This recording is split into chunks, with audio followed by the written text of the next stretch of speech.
अस्सलाम वालेकुम बच्चों, कैसे हो? एकदम बढ़िया मस्त। बच्चों, लास्ट टाइम जो मैंने बात की थी वो थी सोर्सेज ऑफ ऑर्गेनिक कंपाउंड की। वो कौन कौन से थे? कोल था, नेचुरल गैस थी होती है, और जो होती है वो क्या होती है, पेट्रोलियम होती है। आज की इस वीडियो में हम बात करने जा रहे हैं सोर्सेज ऑफ ऑर्गेनिक कंपाउंड, जिसे हम नाम देने जाते हैं नेचुरल गैस। यानी नेचुरल गैस से भी हम क्या हासिल कर सकते हैं? Organic compounds, O.C। Organic compound को हम नेचुरल गैस से भी क्या हासिल कर सकते हैं? ठीक है, हासिल कर सकते हैं। अब इसके बाद जो है, अगर मैं इनकी तारीफ़ की बात करता हूँ नेचुरल गैस की, तो नेचुरल गैस असल में क्या है? ठीक है बच्चों, इसकी डेफिनेशन की बात करते हैं। अच्छा बच्चों, इससे पहले मैं आपको एक बात कह देता हूँ। देखो बच्चों, मैंने इस वीडियो को बनाने का, इस चैनल को बनाने का, और ये जो सीरीज़ है इसको चलाने का एक हमारा मकसद है, लक्ष्य है। वो लक्ष्य ये है कि जो बच्चे सारा साल नहीं पढ़े, जिन्होंने छुट्टियां की, ठीक है, तो हमने उनके लिए ये कुछ वीडियोस बनाई हैं, ताकि यानी चैप्टर नंबर 7 से लेकर चैप्टर नंबर 16 तक, ठीक है, ये हम सारी वीडियोस कवर करेंगे, सारे चैप्टर कवर करेंगे।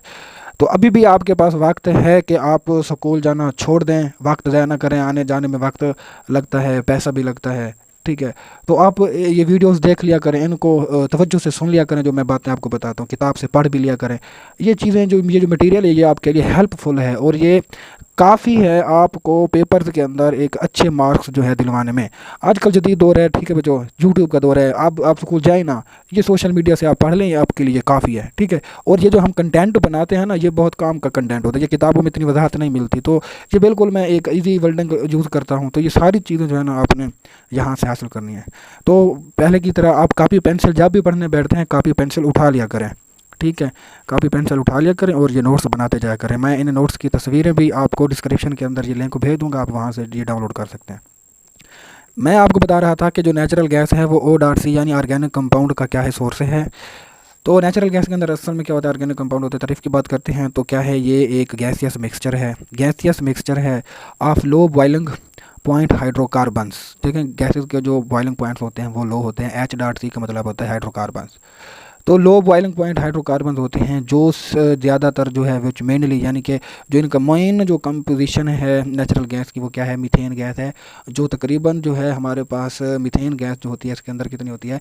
85% जो है नेचुरल गैस इसके अंदर मौजूद होती है, मीथेन के अंदर। और ये जो है हमारे पास मारूजी आती है बोर्ड के अंदर, ठीक है, ये एक मारूजी है, अहम मारूजी है, तो इसको लिख लेना है, देख लेना है। तो वो जो मारूति आ जाती है कि नेचुरल गैस का जो मेजर पोर्शन है वो कौन सी गैस है? इथेन है, मीथेन है, प्रोपेन है। तो कौन सी? यहाँ बताएं, मीथेन है, ठीक है। इसी तरह हमारे पास कुछ दूसरी गैसेस भी हैं, वो भी इसके अंदर मौजूद होती हैं। जिस तरह क्या है? इथेन है, जिसमें 2 कार्बन होते हैं उसे इथेन कहते हैं, और जिसमें 3 कार्बन होते हैं हम उसे प्रोपेन कहते हैं, और इसी तरह जिसमें 4 कार्बन होते हैं उसको, उस हाइड्रोकार्बन को हम नाम देते हैं ब्यूटेन। तो ब्यूटेन है, इथेन है, प्रोपेन है, मीथेन है, ये सारी गैसेज होती हैं नेचुरल गैस के अंदर जो है ये मौजूद होती हैं। लेकिन सबसे ज़्यादा यानी 85% जो है वो नेचुरल गैस के अंदर मीथेन गैस मौजूद होती है, ये याद रखना है आपने। तो इसी तरह ये नहीं है कि इसमें सिर्फ ये 4 गैसें होती हैं, इसके अंदर क्या होती है? कार्बन डाइऑक्साइड गैस भी नेचुरल गैस के अंदर मौजूद होती है, नाइट्रोजन गैस भी होती है, hydrogen sulphide gas, helium gas भी जो है वो भी नेचुरल गैस के अंदर जो है क्या है बच्चों? मौजूद होती है। तो इसी तरह नेचुरल गैस के बारे में मैंने एक सवाल ये आपको दिया है कि नेचुरल गैस जो है ये किस तरह हम बना सकते हैं, ये किस तरह बनती है, ठीक है। जो ये तो वैसे नेचुरली तौर पर ही बनती है।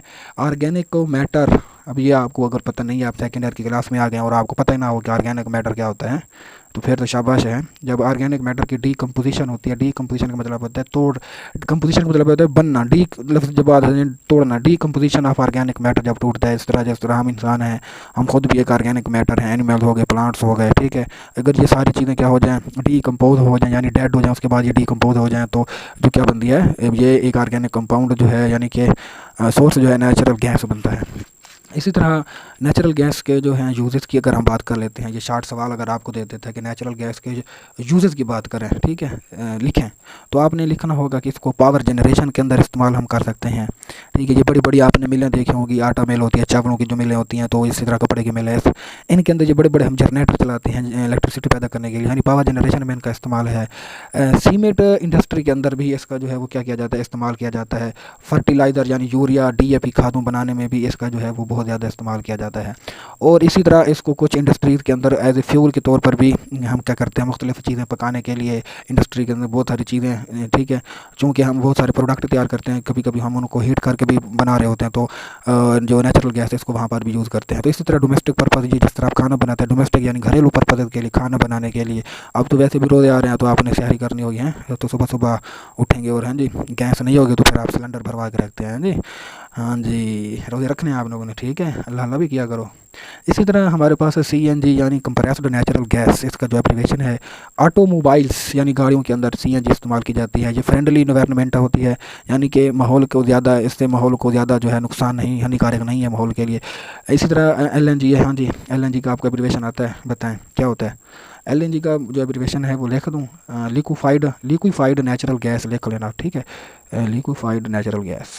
तो ये आपने खुद लिखना है, लिक्विफाइड नेचुरल गैस है। ये भी ऑटोमोबाइल यानी गाड़ियों में इस्तेमाल की जाती है। एलएनजी सीएनजी ये गाड़ी, कारें, हाईएस वगैरह ये सारे डलवाते हैं, हाँ जी। अब इसी तरह जो पेट्रोलियम है ये दूसरा, यानी कि ये क्या है, तीसरा सोर्स है ऑर्गेनिक कंपाउंड का। हमने बात की थी ऑर्गेनिक कंपाउंड के सोर्सेज के अंदर, याद है आप लोगों को, ये मैंने पिछली वीडियो में ये आपको बताया हुआ है कि ऑर्गेनिक कंपाउंड के जो सोर्सेज हैं वो फॉसिल फ्यूल हैं, कोल है, वो पिछले लेक्चर में हमने बात की थी, नेचुरल गैस है, और तीसरा जो है वो क्या है, पेट्रोलियम है। अब हम पेट्रोलियम की बात करने जा रहे हैं। अगर आज जिसने कोल तो नहीं पढ़ा तो वो पिछले लेक्चर में मैंने ये लेक्चर अपलोड कर दिया था, उसमें से आप उसको देखें, आपको समझ आ जाएगी। तो पेट्रोलियम क्या है, मिनरल ऑयल है, ठीक है, क्या है, मिनरल ऑयल है। इन इट्स रिफाइंड फार्म जो है वो क्या कहते हैं, हम क्या कहते हैं उसको, पेट्रोलियम कहते हैं। मिनरल ऑयल जो है उसकी जो रिफाइंड फार्म है हम उसको क्या नाम देते हैं, पेट्रोलियम का नाम देते हैं। एक होता है, हमने कहा है कि क्रूड ऑयल यानी non refined form of mineral oil. और इसका जो क्रूड ऑयल सवाल आता है, व्हाट इज़ क्रूड ऑयल, अब ये शार्ट सवाल आ जाता है, ठीक है, क्या आता है कि क्रूड ऑयल क्या है, हाँ जी क्रूड ऑयल क्या होता है।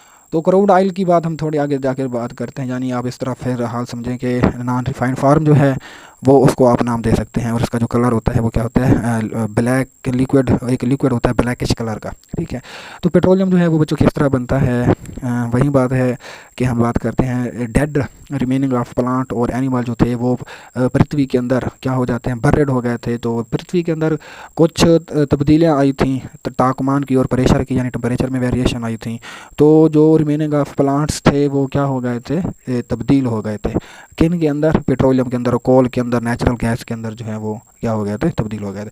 तो इसी तरह ये मैंने इसमें भी बताया हुआ है कि जो हमारे पास रिमेनिंग ऑफ ट्रीज जो थे, ठीक है, ट्रीज से तो वो कोल बनता है, लेकिन जो एनिमल होते हैं, डायनासोर वगैरह थे बड़े बड़े, तो एनिमल हुआ करते थे उस दौर में, तो ये सारी चीज़ें जो हैं वो क्या हो गई थी, तब्दील हो गई थी एक किसके अंदर, एक ब्लैकिश लिक्विड के अंदर। तो उसको हम नाम देते हैं क्रूड ऑयल का, यानी कि slow chemical and bio chemical decomposition of the remaining organic matter found the sedimentary rocks. तो ये जो सेडिमेंट्री रॉक्स के अंदर ये सारा जो ऑर्गेनिक मैटर है, वो जो जानवरों की बाकियात थी यानी एनिमल्स की जो बाकियात थी, वो ऐसा ऐसा केमिकल और बायोकेमिकल रिएक्शन की वजह से ही क्या वो डिकम्पोज हुए और एक किसके ब्लैकिश कलर के अंदर वो क्या हो गए थे, तब्दील हो गए थे। उसको हमने नाम दिया था क्रूड ऑयल का। और ये क्रूड और पेट्रोलियम जो है ये दोनों इस्तेलाहात कभी कभी हम यूज़ करते हैं। तो ये सवाल है कि वो जो हमारे पास सेडिमेंट्री रॉक से वो जो क्रूड पेट्रोलियम हासिल होता है, फिर हम उसको क्या करते हैं, फ्रैक्शनल डिस्टिलेशन की मदद से ही क्या करते हैं, मुख्तलिफ फ्रैक्शंस के अंदर ही क्या कर सकते हैं। तो ये जो क्रूड पेट्रोलियम होता है बच्चों, हम इसको क्या करते हैं, ये जो फ्रैक्शनल डिस्टिलेशन है, ठीक है, मैं पिछले लेक्चर में फ्रैक्शनल डिस्टिलेशन की मैंने भी वो तारीफ भी की थी कि the component of mixture are separated according to their boiling point is called fractional distillation. तो जब हम क्रूड पेट्रोलियम की फ्रैक्शनल डिस्टिलेशन करते हैं तो हमारे पास क्या होती हैं, नंबर ऑफ़ फ्रैक्शन जो हैं वो क्या होती हैं, हासिल होती हैं। यहाँ तक ठीक है, क्लियर है। जो भी जब फिर अगर समझ नहीं आता तो फिर कमेंट सेक्शन के अंदर ये सारे सवाल जो है वो पूछ लिया करो, शर्म ना किया करो, ये आपका राइट होता है। अब मैंने ये सवाल लिखा है, ये बोर्ड का एक अहम सवाल है, ठीक है।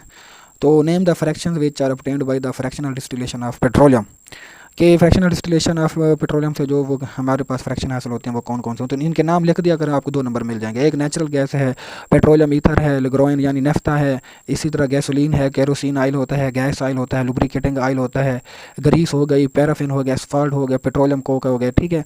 ये कुछ फ्रैक्शन हैं, 8-9 फ्रैक्शन हैं, तो ये नाम लिख दें, आपको 2 नंबर इंशाल्लाह पक्के। तो इसी तरह बच्चों एक हमारे पास इसके साथ ही एक लॉन्ग सवाल है, right a short note on cracking of hydrocarbon. तो इसके लिए मैं सोच रहा हूँ कि एक अलग से वीडियो बनाएंगे, ठीक है, तो वो नेक्स्ट लेक्चर होगा। तो यहाँ तक जो बातें थी वो आप मुझसे पूछिएगा अगर यहाँ तक आपको समझना ही है, ठीक है। तो ये जो फिर वीडियो अगला लेक्चर हम बनाएंगे, ठीक है। तो ठीक है, इसको देखें, पढ़ें, किताब से भी ये जो मैंने पढ़ाया है इसको भी पढ़ें, किताब से भी पढ़ें। मरूज़ियाँ जो शॉर्ट सवाल होते हैं वो मैं आपको बता देता होता हूँ, ठीक है बेटा। तो ओके, अल्लाह हाफिज़।